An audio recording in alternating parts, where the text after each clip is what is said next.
எனக்கு அப்பாயின்மெண்ட் கிடச்சது சொன்னேன் இல்லையா, சுவாமி சின்மயானந்தா அவர்களால் தான். ஆனால் அவர் என்ன எழுதியிருக்காரு, என்ன கண்டென்ட்டுன்னு எனக்கு தெரியாது. First day of the school, first teaching class. நான் என் பசங்கக்கிட்ட கேட்டேன், founder of Chinmaya mission Swami Chinmayananda நீங்கள் பார்த்துருக்கீங்களா அப்படி கேட்டேன். அவங்க சொன்னாங்க, இல்லை மேடம் நாங்கள் பார்த்தது கிடையாது, ஃபோட்டோவில் தான் பார்த்துருக்கோம், நேரில் பார்த்தது கிடையாது. நான் கேட்டேன் ஏன் அப்படி கேட்டேன். அவர் சொன்னாங்க, இல்லை normally they declare it as a holiday அப்படின்னா. அப்போ எனக்கு படப்படப்படவா ஒரு சங்கடம் வந்தது, ஒரு கஷ்டம் வந்தது. இந்த ஸ்கூலில் படிக்கிற பசங்க இப்போ குருதேவை பார்க்காம இருக்கலாம் அப்படின்னு நினச்சேன்.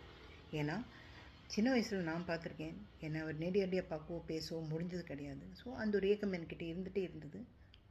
அப்போது ஒரு 2-3 நாளில் நான் சுவாமிஜிக்கு லெட்டர் போட்டேன். ஒரு அப்பா ஒரு பொண்ணுக்கு எழுதுகிற மாதிரி ஒரு லெட்டர். எனக்கு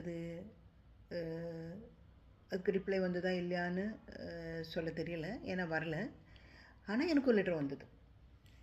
அதில் என்னை என் டாட்டரோட பர்த்டே விஷஸ்க்கு ஆக என்னை அவர் ஒரு ரெசிடென்சியில் பார்க்க சொல்லியிருந்தார். I was very happy about it. ஒரு 4-5 நாள், ஒரு மேபி ஒரு 1 வீக் 2 வீக்ஸ் முடிஞ்சிருக்கும். என்னை கரஸ்பாண்டன்ஸ் சார் என்ன கால் பண்ணார். உட்காரம்மா சொன்னார். நானும் உட்காந்தேன். அவர் கேட்டார், என்னம்மா நீ ரொம்ப இன்னசென்ட்டாக இருக்கேன் அப்படின்னாரு. என்ன சார் அப்படி கேட்டேன். ஸ்கூலில் நடக்கிற விஷயங்கள்லாம் நீ சுவாமிஜிக்கு எழுதக்கூடாதுமா அப்படின்னா.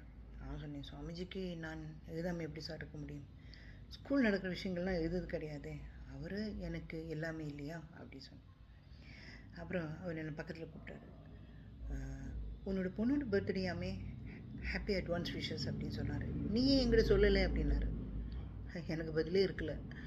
அப்புறம் உங்களுக்கு எப்படி தெரிஞ்சு சார் அப்படி கேட்டேன். அவர் ஒரு லெட்டர் ஓப்பன் பண்ணார். எனக்கு ஃபுல்லாக படிக்க முடியல, படிக்கவும் கூடாது.